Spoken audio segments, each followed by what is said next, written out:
কল্কি পুরাণ। আমি কল্কি পুরাণ পাঠ করছি। সেই কল্কি পুরাণ পাখি সংবাদ। সুখ পাখি কল্কির সাথে আসছে। আস্তে আস্তে তিনি মনে করলেন এই যে কল্কি তো কল্কি হলেন রামচন্দ্র, যেই রাম সেই কল্কি সেই বিষ্ণু। আমরা যদি বেদ দেখি, বেদে কি কল্কির নাম আছে? বেদ যদি পাঠ করা হয় তাহলে আমরা সেই কল্কির নাম কি খুঁজে পাবো? সেজন্য সেই সুখ পাখি চিন্তা করছেন, বেদের কথা চিন্তা করছেন। বেদ, আমরা সেই বেদকে 10টা ভাগে 10টা মণ্ডলে ভাগ করে, প্রথম মণ্ডলে দ্বিতীয় এরকম 10খানা, এবং একটা মণ্ডলে অষ্টক আছে। সেই অষ্টকের আবার সূক্ত আছে। ঋগ্বেদের প্রথম মণ্ডলের প্রথম অষ্টকের প্রথম সূক্তে 9টা মন্ত্র আছে। সেই 9টা মন্ত্র আমি পাঠ করছি এবং দেখছি এর মধ্যে ঈশ্বরের নাম আছে কিনা, ঈশ্বর কল্কি সেই বিষ্ণুর নাম আছে কিনা। বইয়ের নাম ঋগ্বেদ, মণ্ডল প্রথম, সূক্ত নম্বর 1, মন্ত্র নম্বর 1।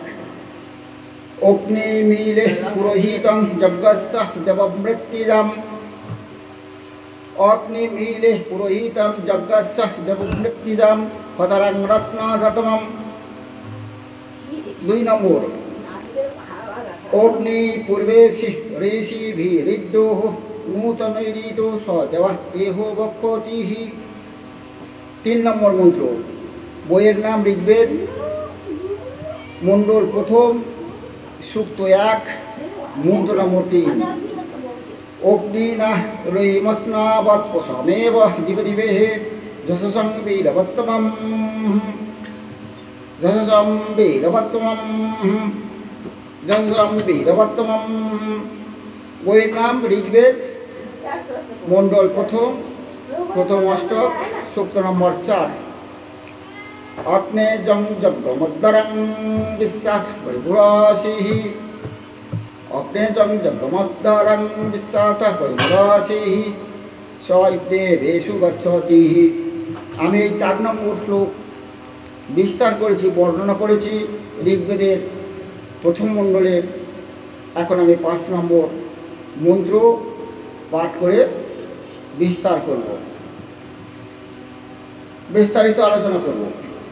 5 নম্বর, আমি 1 থেকে 4 নম্বর আলোচনা করেছি। আগেরটা আপনারা দেখে নেবেন।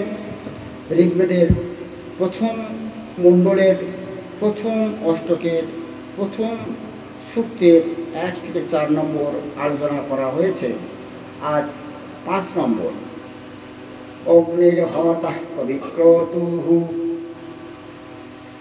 অগ্নির্হতঃ কবিক্রতুঃ সত্যশ্চিত্র সর্বোত্তমঃ। অগ্নির্হতঃ কবিক্রতুঃ সত্যশ্রিত সর্বোত্তমঃ। দেবো দেবোভিরাগমৎ। দেবো দেবেভিমাগমৎ। দেবেভ দেবেভিমাগমৎ। হে অগ্নিদেব, অগ্নিদেব আমরা বলি দেবতা, ওই দেবতার নাম তো লেখা নেই বেদে, কিন্তু আমি পরে দেখতে পাবো যে বিষ্ণু বা কল্কির নাম বেদেও আছে। আমরা যে মন্ত্র পূজা করার সময় ওম